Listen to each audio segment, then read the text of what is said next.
afternoon, and thanks for joining us on the program today. It's time for another edition of The Buzz, the show that keeps you updated on what's trending on social media. And of course, we're glad to be at it again today.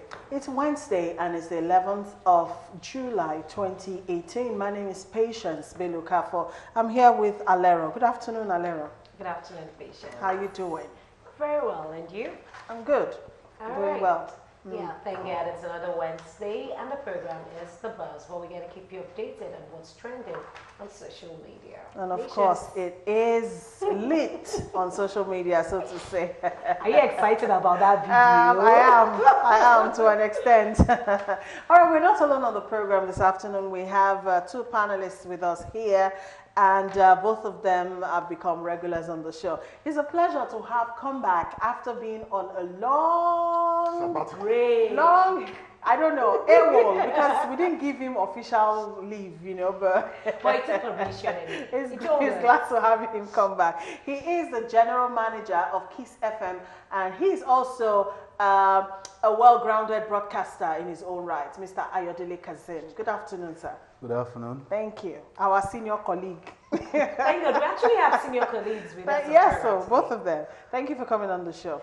Also, we have on the other side of the table there, he's a renowned journalist. He runs an online news platform. And of course, he has paid the dues in terms of journalism in Nigeria. Akogun Gani Kayode Balogun, aka GKB. I know that's how your pals hail you. Everybody. Everybody calls you even my kids. Wow.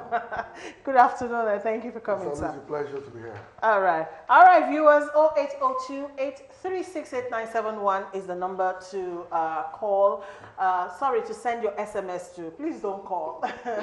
Why do you want to do that type of mistake SMS again? only. All right. 0802-836-8971, and of course, social media is open for you to also log on. Yes, on Facebook, that's facebook.com/Galaxy TV, and on Twitter, the official Galaxy TV. Knowing that you can get to watch previous editions of the program via our YouTube channel, Galaxy TV Nigeria. And just in case you don't know, if you miss the show at this time on this belt, you can watch a repeat of this particular edition 1 a.m. I think it's 1 a.m. For those nocturnal viewers, those ones who refuse to sleep at night, you can log on at 1 a.m. and also you won't get to miss so much. Plus, you can go to YouTube and watch reruns of this program. Past episodes, they are there for you on YouTube. All right, gentlemen, let's get to the show this afternoon. The first story is on MTN. NLC pickets MTN. The organized labor on Monday picketed MTN Lagos office, and they did the same thing simultaneously across the country. MTN was accused of casualizing workers, non-unionization of workers, and homophobic behavior to the Nigerian workers, aside other anti-labor practices. National President of the Nigerian Labour Congress, Ayuba Waba, who led the campaign, said 80% of workers in MTN are casual, despite its being the biggest telecom firm in Africa. Waba also said MTN is the worst employer of labor, as it has violated all labor laws in the country. No rights to associate, no right to have union, social protection denied workers as it hires and fires almost after 3 months, and after a series of letters written to them which they disregard, they have no choice but to protest. Meanwhile, MTN has denied any wrongdoing, and they seriously, in strong terms, lamented the attack and destruction of property that followed the action of the labor union. All right, we have a video of what went down on Monday. We're just going to show that quickly, and then we'll come back to the table. Stay with us.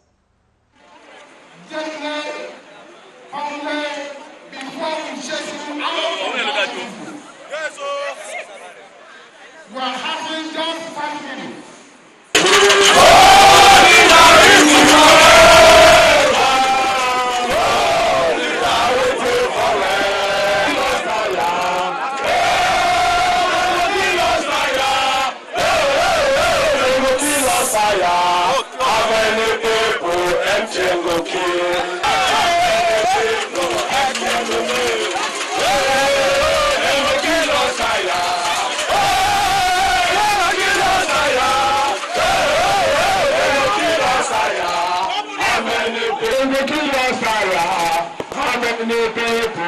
MTN go kill. I say, how many people MTN go kill?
Since 2001 that they came here, they have taken every profit back home.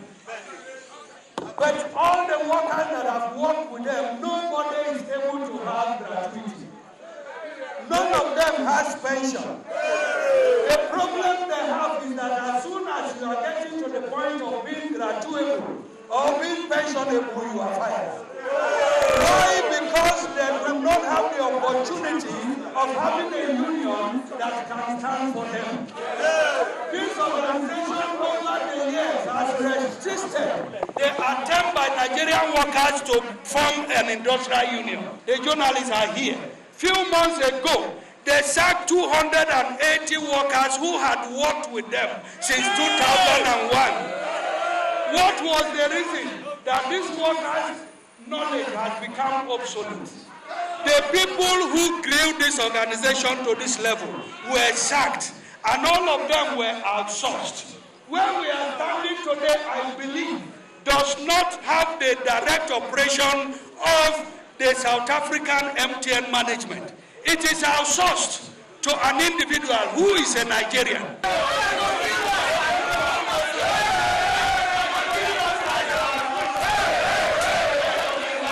How did they know that there is a door here? Hey, they don't beat them. They don't beat them. Why are they beating people now? Why are they beating staff now? Why are they beating? Why are they beating? Oh, they went to work. Okay. Hey, and the faith that is. That's why they are angry. Stop now!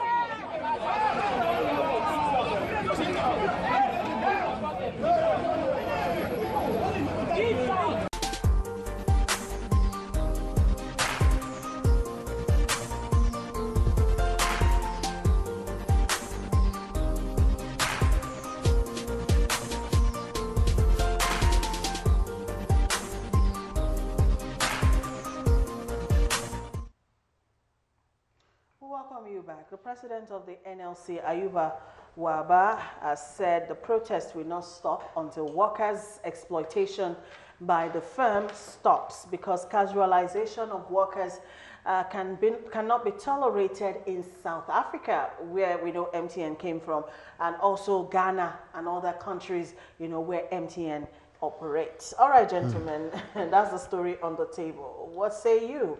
Well, if you ask me, it's a huge disappointment that such a development has taken over our country.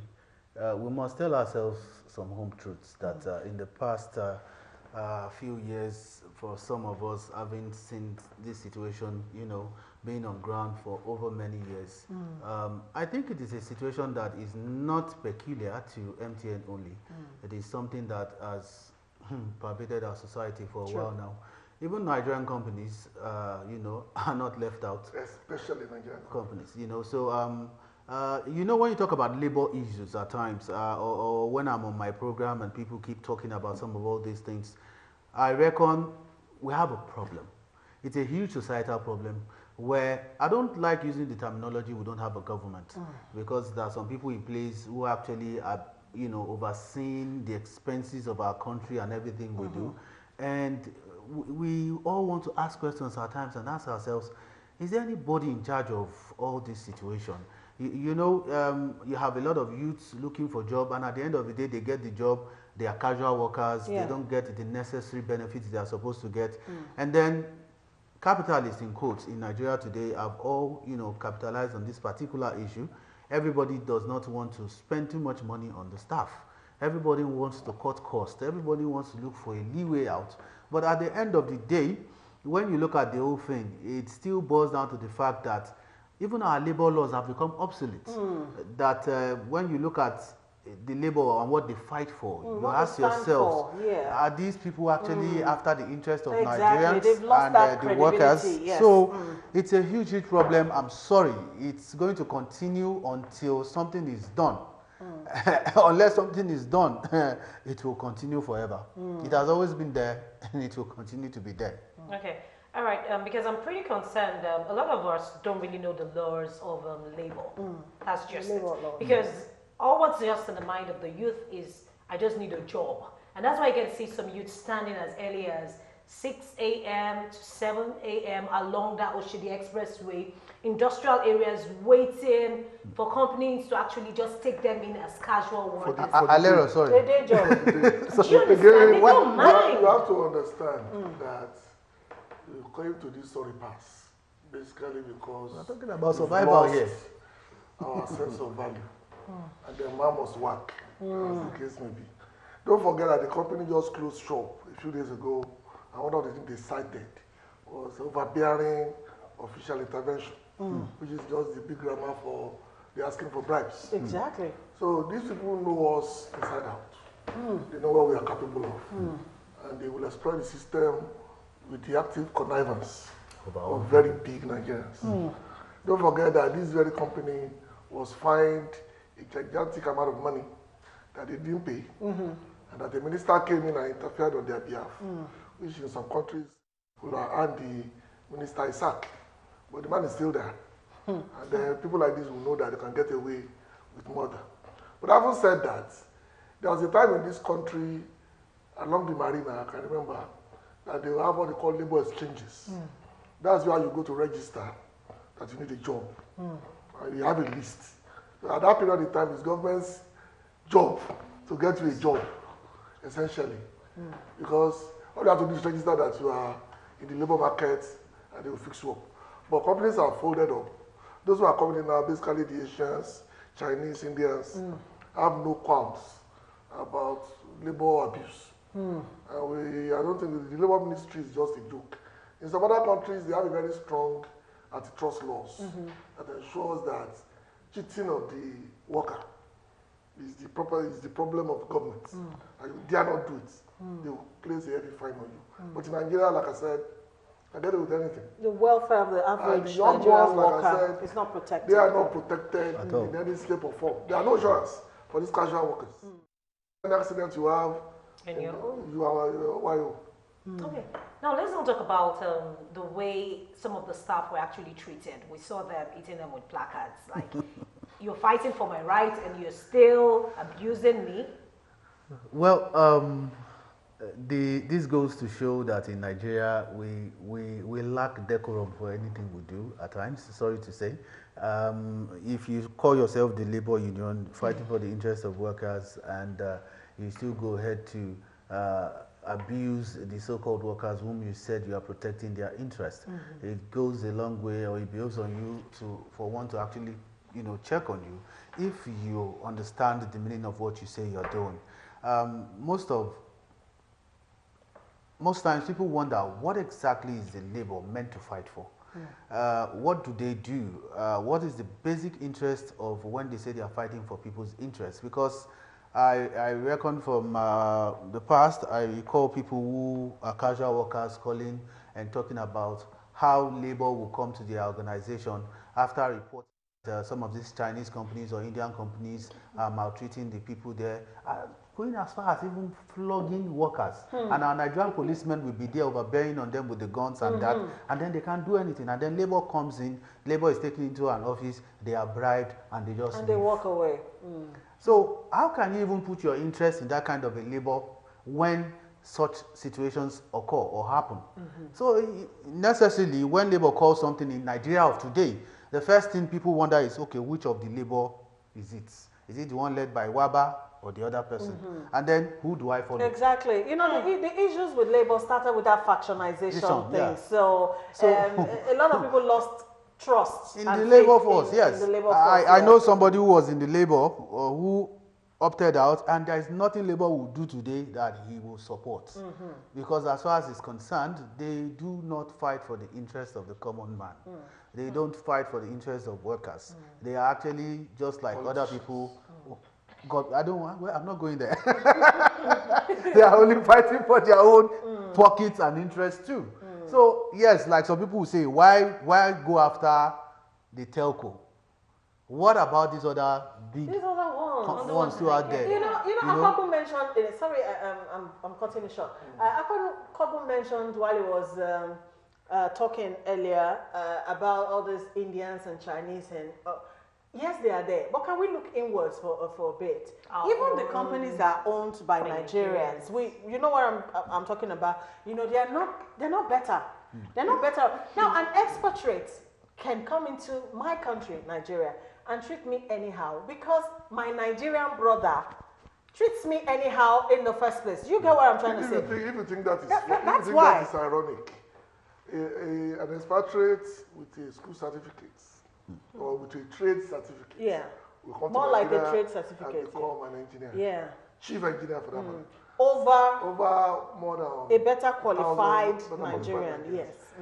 But even if you are looking at challenges of people mistreating people, even our own industry, we know some very big media organizations that are owing tons and tons of money. Yes. Against that. And we know one that is very popular that told the staff that your ID card is your meal ticket. We all know.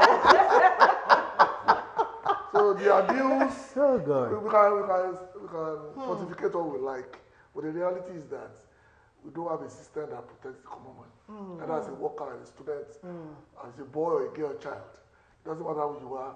Once you are born into Nigeria, it is over you. Okay, in as much as, you know, we can, flog the labor force in Nigeria and all that because we've lost faith, trust in them and all of that.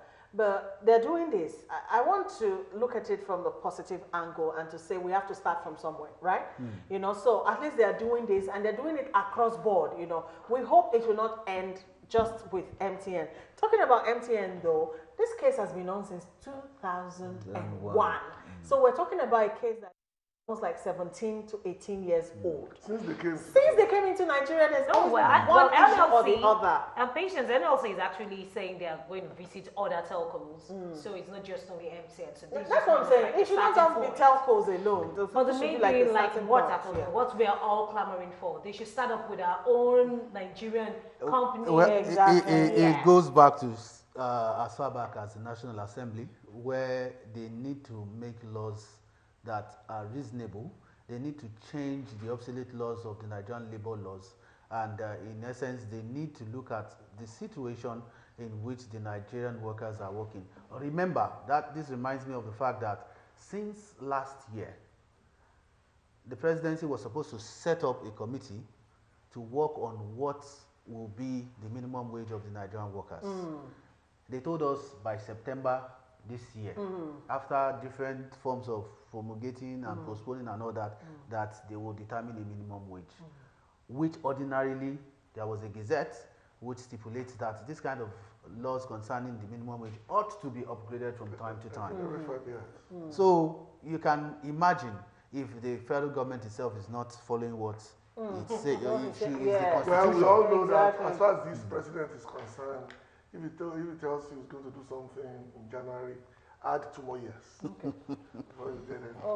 Because January is talking about is not the one who thought is the next one. You know, we're in a go-slow regime. I think we're getting used to it. Again, I'm not use that word. I just we have to calm down and go, slow and steady. We'll win the race after all. Don't worry. After the stadium is closed. Okay. All right. Let's look at how the viewers are reacting to this. Joseph from Benin. Hi, Joseph. Good day, presenters. NLC tried for taking the protest to MTN because the aims of NLC is to fight for the rights of workers. I guess we all know that. All right, this other one from Ima. It says, please, I am pleading with NLC to come to Dufil in Ogun State and see what people, how people are being thrown into inhuman act. A man with family will be working for a company 9 years as a contract staff with 920 naira a day. No other entitlement. Please, where is labor? This other one says, good afternoon. Please tell MTN to stop deductions from my recharge cards. This is not done in South Africa. Prayers from men of God and deduct 50 naira. They do it 4 times a week. Okay. All right. That's basically failure of offenses. There's an institution giving that rule to ensure they don't abuse.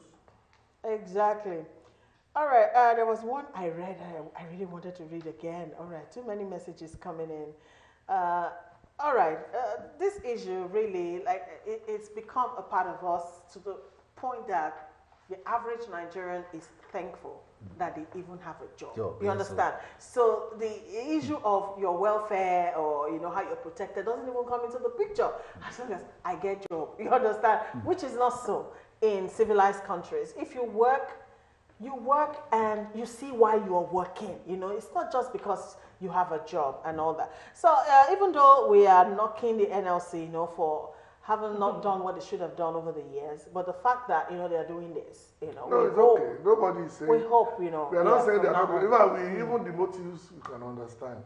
Go after the biggest fish, and the smaller ones we sit up. But we all know the reality of our reality. That nothing will get done.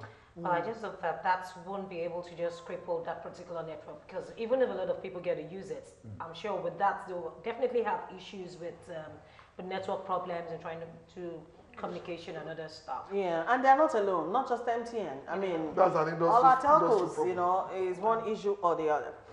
All right, whatever happened with MTN Nigeria is unfortunate, but they deserve it. In South Africa, casualization of workers is not tolerated. Why must it be tolerated in Nigeria? After all, some of these South Africans were trained in Nigeria here, free, during the period of apartheid.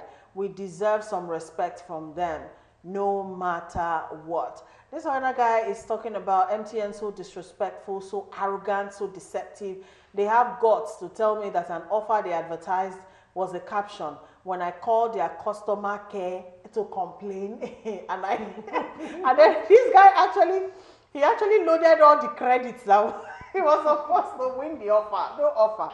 Oh my God. All this behavior that is tending towards scam. They do it a lot. They do it a lot. I think it's a good thing that the NLC is looking by way of the telcos. Anyways, the president of the NLC has said he will not stop protesting until something is done. So we'll see how that plays out. Let's move it along because of time. Our next topic is on Ekiti. Elections matters are rising. The first one we're looking at is the APC mega rally, which took place in Ekiti State. And of course, our Minister of Labor and Employment, that's who he is, Ngige. Of course, he trended. He's still trending as we speak. Why are you laughing? The man is still trending as we speak. This video went viral. People have been passing it back and forth. Alera has sent it to me like how many times already? Seriously? This is the video. Watch it yourself. We'll come back and talk. All right.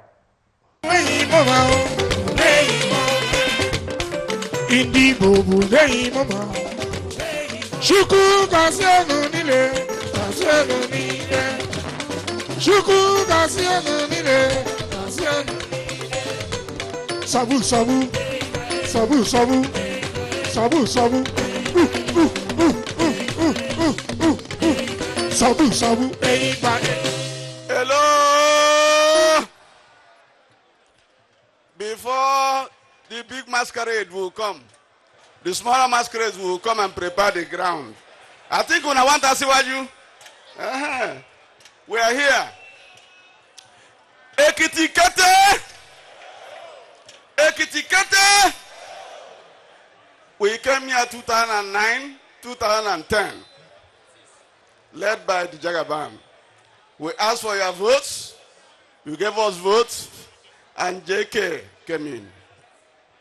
I'm breaching protocol. I'm not calling any this thing because I want the Ekiti people to go back and follow the Progressive Party.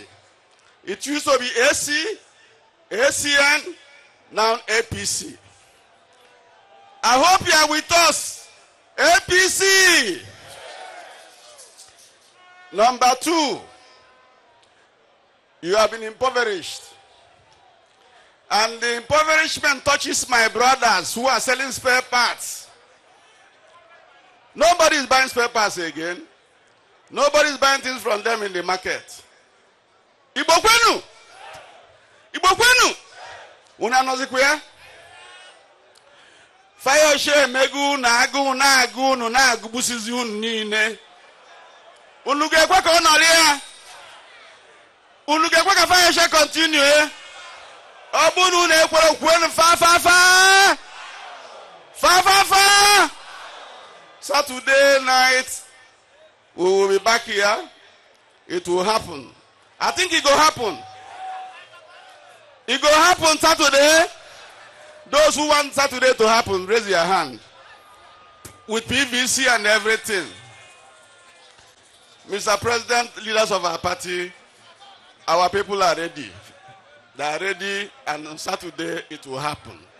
We thank the leaders of our party, especially those from the Southwest, for forgiving the Ekiti people for the mistake they made in 2014. So they won't make that mistake again. If you marry 2 wives, you will know which one will be better. Fayoshe is the better wife. If they cook, they give husband food. You're not going to give them trouble. So you must bring back Fayoshe on Saturday. Fire me, sorry. When I will bring fire me back, sorry, oh. You know when I to answer Fayoshe, fire me, father Lee, father that, father that. I beg, make una pardon me. Now fire me, JKF. JKF is the man.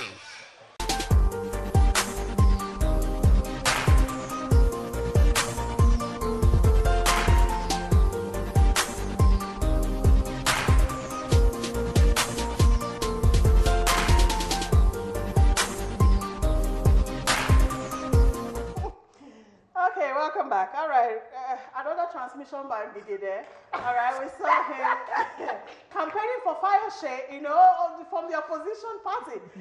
Like, slip-up tongue is allowed. Well, Facebook is calling it the Iberiberism syndrome. Akogun, what do you call this?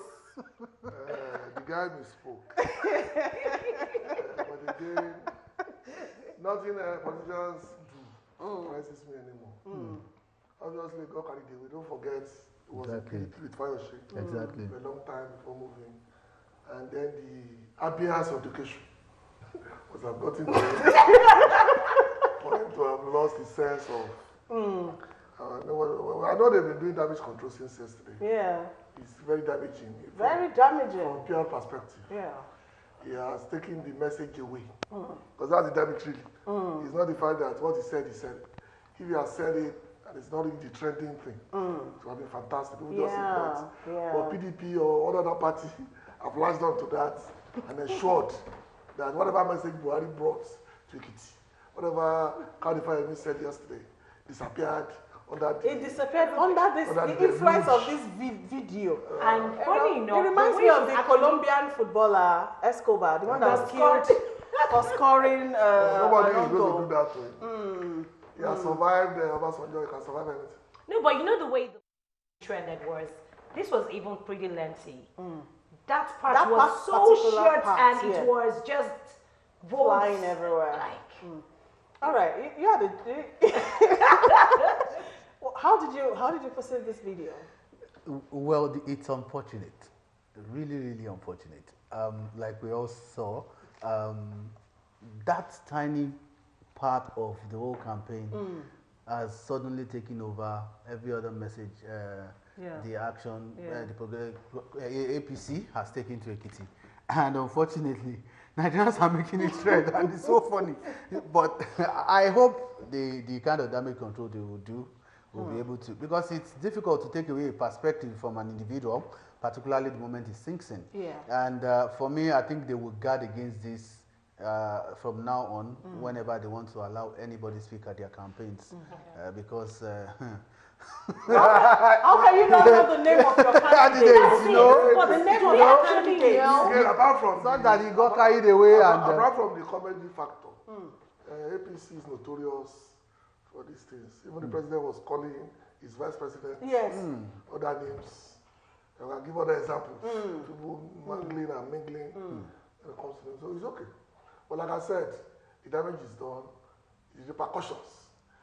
Well, it just goes a long way to also show the fact that when Nigerians say they are campaigning, you can see the fact that we don't have some sort of professionalism to whatever we're doing. Exactly. You cannot see people in high climes or good environment like the US and the rest of them. Even every word every word you say matters a lot. Where are the so-called media assistants and the rest of them at that point in time? Yeah, because it was not meant to be a media speaker. And you see, Abigail Dabiri was trying to guide him. Quickly guide, but the man was so high. He made the blunder once. He was thrice. 3 times. Because he got carried away and he was enjoying himself tremendously. Okay. All right, but Fayose, of course, got some unsolicited. Moreover, Fayose is not even. He's not even contesting. But you know what I mean when I say he got some publicity there. He's not in the race, but he's got stakes in the race. So it is his legacy that. Of course, that is at stake here.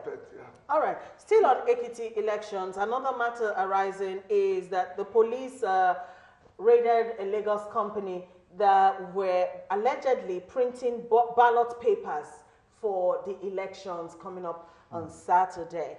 The Lagos State Police Command has said it has discovered a printing press where election materials are being printed. 2 persons have already been arrested when the police stormed the location, which is at 13A and 13B Ogutono Street in Bagada area of Lagos State. Items the police discovered at the location include a booklet of form belonging to Ekiti State INEC, Ekiti State Independent Electoral Commission rather, as well as a copy of the state voters card register. The report further revealed that some of the printed ballot papers have already been moved to Ekiti in 3 Hilux buses as at Friday last week. I mean, what does this really portend, for the forthcoming elections? It doesn't portend anything. Really? Nothing. My only rig elections where you are popular. Rigging is basically an extension of the level of popularity. But then election materials are sensitive materials that shouldn't be flying about. Again, wait until they investigate thoroughly these things. We've heard a lot of things like this before. The reason I said it's not really important is this. 1, INEC is in charge of federal elections. 2, things like this will happen. And I'm telling you, it's not going to be the last. Probably on Friday nights, they're still going to get some people in some palaces doing the duty. So I think what we need to worry about is INEC ready? Are they able to dictate things like this and make sure it doesn't influence the election on Saturday? That will be things. Because at every electoral cycle, things like this will happen. And they are job to ensure. I don't know if I may comment there because facts have actually emerged after the CP Emoimi team arrested those 2 people working at that printing press. The documents found there are actually things contracted to the individual, Eniola Fayose by name. Yes, and he actually doesn't have anything incriminating at all. Everything that was founded and all those things were they actually documents that could actually be printed. And then the printed other things that he was saying there were only specimen of what was meant for educating the voters. Okay. Because every party, according to them, has a right to have those specimens so that they can show their voters how to vote during the elections.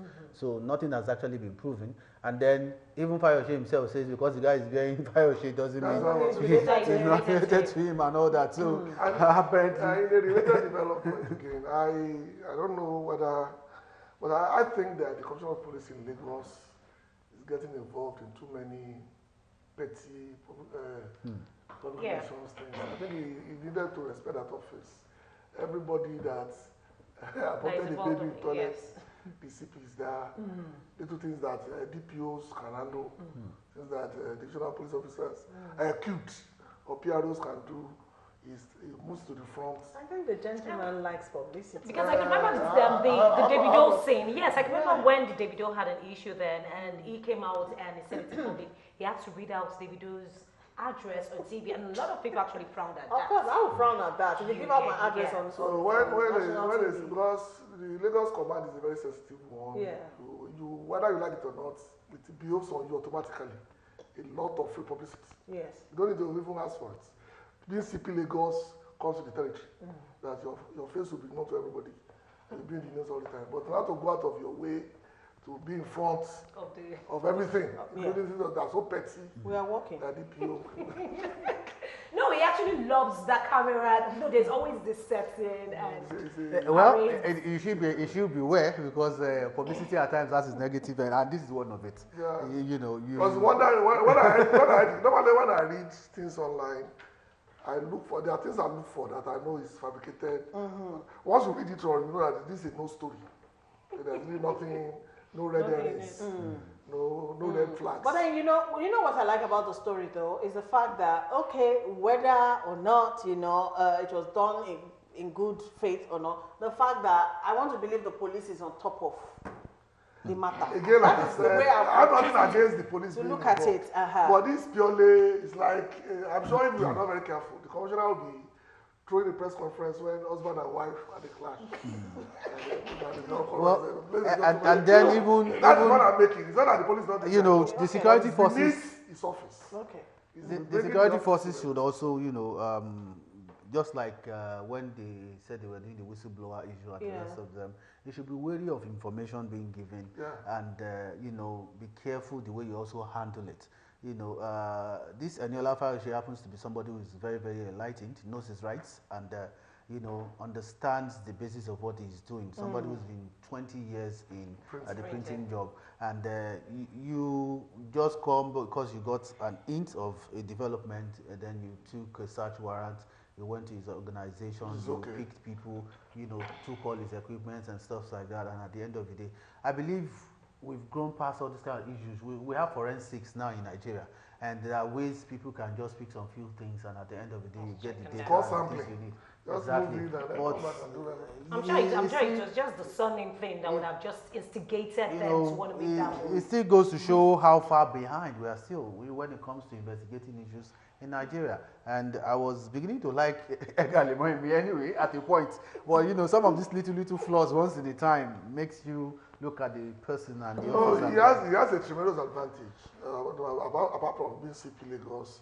He also have the ears of the governor. That's true. Which most CPs don't have. That's true. So I don't think he needed additional. We get your point, we get it. Sometimes it's irritating. All right, Patrick from Akwa Ibom reacting to Ekiti election says the man in this context being Ngige has just displayed the will of God unknowingly. All right. This is the one coming in from Delta State, says, I believe the election will be free and fair in Ekiti State to serve as a preparation for 2019 election. That one is from Engineer Mark. Shagun Da Silva. Hi, Shagun. He used to be my head boy in my secondary school. He says the Ekiti election will truly determine the fate of our friends, especially those I've been talking to who are indigenes of the state. All right, that's where I will stop because the other part of the message I cannot read on TV. Yes. Ngige had a slip of tongue. After all, he's not Yoruba. The slip will not cause any damage because Fayose is not in the ballot paper. Uche from Bagara. Okay. All right, this one says God spoke through Ngige. to say the mind of Ekiti people. Joseph. Oh my goodness.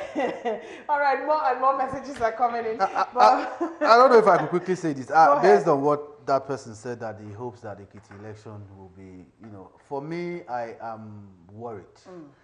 Like what I saw in the media yesterday, it looks as if, is it actually an election that is going to hold in Ekiti, or some sort of war is going to happen? Like a hostage situation. I mean, with you all have the security military men deployed. We the talked police, about and it the yesterday. numbers are very, very outrageous.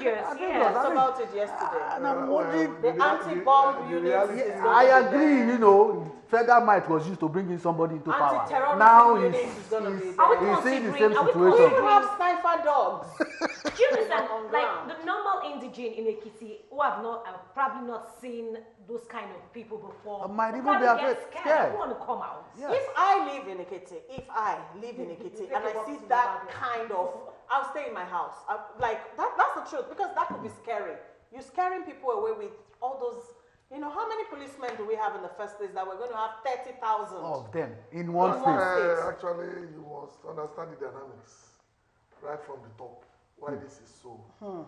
Fayemi is President Buhari's man Friday.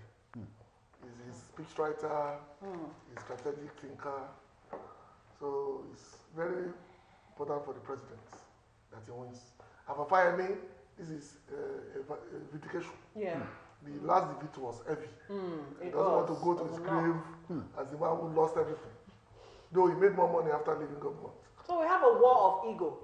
Ego is part one. Then I was in Ekiti about a month ago, and the election itself got very dicey because Ekiti is a civil service state. Yes. And they do not like Fayemi. The passion which they don't like the man can be infectious if you are not careful. But a lot of people too who are professionals, what they call experts, those in Lagos, those in Ibadan, those in the US, those in Abuja, have the stomach and the something stomach infrastructure that will mitigate any kind of misgivings. Okay. If you so it's going to be very interesting. Election. Very interesting. It's already interesting so far. The build up. If I want to have power, I will simply merge Ekiti and Okun, Kogi, where the Nomelai came from. And then make them a state. Wow. Comedy. Oh my God. All right. Large from Abuja says APC. All right, I'll skip that part. That mistake from Ngige shows they are under pressure at the moment. All right, this one says God used horse to speak. He has used the Minister of Labour to speak the mind of Ekiti. Stanley Olajide from Idimo. I hope the Ekiti elections will be okay because there's no use for bloodshed. We agree with you. We don't want any bloodshed. Let's move on, gentlemen, because of time. We still have one more topic. Fashola goes hard on discos, and he tells them, deliver power or quit. Well, we've been on this issue of, the discos and the lack of power and all of that. But this one is maybe like giving someone like a last warning, from the Minister of Power Works and Housing. And he also directed the Nigeria Electricity Regulatory Commission to work towards eliminating estimated billing. What do you say? Well, for me, this is a topic I have special interest. Because I specifically touched on this a few days back. And don't forget, October is coming. 5 years is here. These people have to renew their licenses. True. Now, for some Nigerians, why is he waiting this long before he took this action or before he started saying this? For some, yes, he needs to warn them first. He needs to tell them this and that. But don't forget, who are the power brokers behind this privatization we're talking about? Who owns those companies? These are not mere individuals. They are our past rulers. Okay, let's be factual. Okay. So apparently, the minister would not be able to do fire and brimstone like everybody would have expected him to do in the past years. Okay. But now, yes, this is a time when most of all these past leaders are against the incumbents. Okay, so it is time to flex some muscles too. Yes. So let them know who owns the power right now. So in essence, yes, you need to read the statements made by Fashola. It was spot on. It was sinking a message in. It was simply telling them, look, okay, now we've given you the opportunity. You people have failed. It is obvious. So, and we did not give you any exclusivity. So, if you are in a particular area and you are under delivery, we have a right to now give those individuals in that area new licenses. Exactly. It is a clear message that, look, something is about to happen here. You've not been able to deliver. So let's give chance. We are going to give chance to other people too to come in. I read it because it was sent to me by Kim Bello. Okay. Because everybody knows that Fashola is my friend. I also say Fashola.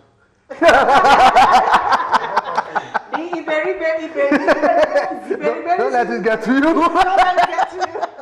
3 things. One of them, of course, is the fact that this is not the first time the minister will be acting. Yeah. Until about last year, there was a scam going on in the electricity sector called, what was that thing they charge us 1,000 every month? That is stopped now. Service charge. Yes. I was at a conference where we did the mathematics. Let's say you charge everybody 1,000 naira, and there are 10 million households. Imagine how much that's about 10 billion naira every month for doing nothing. Absolutely nothing. The minister stopped that. Yeah. That's where the battle line was from.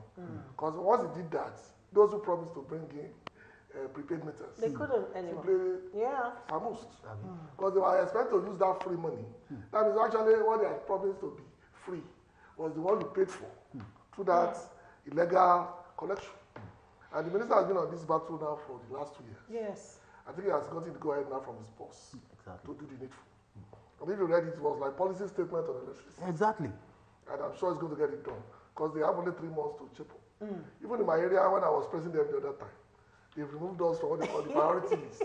But they are bringing outrageous bills. Okay. And because they knew, they said, that man from one popular TV station. Yeah. Don't let me advertise it. Okay. That man from popular TV station will cause us trouble. So they now removed us from priority and put us on level 2. Because the we drag down the money that we are paying. Problem is Nigerians don't know their rights. And it's a problem that we just get carried away. And just like somebody said about the cattle hearers and all, somebody said, if they stepped on my farm, I'll leave it to God. And I said, you didn't get your money from a bank. You can't go to the bank that gave you a loan and you told them. You left it alone for they had to take over. After 20 million. I think we're too spiritually drunk in this country for us to think. Anytime I move out of this country and I come back, it takes me a while to get back to the Nigerian mindset. Exactly. Because we pray about everything. And I keep saying that it's been on TV for a long time. It is not by prayer. Yes. It's not. Prayer is a personal choice. It's not by prayer. Yes. But we suffer from this mentality of giving up and saying God will provide. If I didn't leave my house to come here, I would not be here. Maybe you have a kettle with a genie in it and just wish yourself there. Anyways, we hope that with this new statement by the Minister of Power, Works and Housing, Babatunde Fashola, we hope the discourse will sit up and do the needful. Otherwise, I think we should also the add, and also the populace to know about it. We need to also add that the minister should not just only speak, he should also act. Because Nigerians are now fed up of, Babatunde Fashola giving them excuses and not seeing action. See some action. We need to see the RBF we all used to We all know as an action person to really act and do something. That's an executive position. This one is a boy.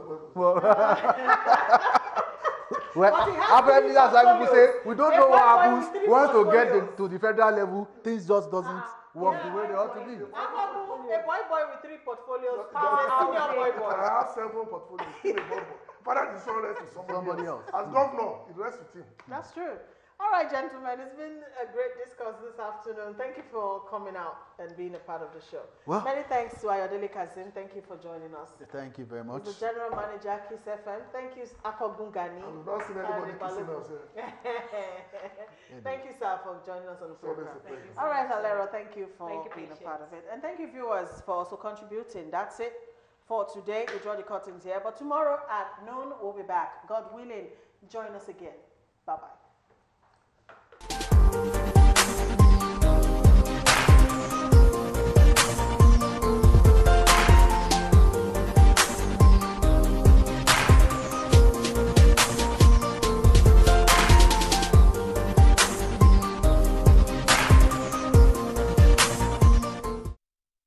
the radio.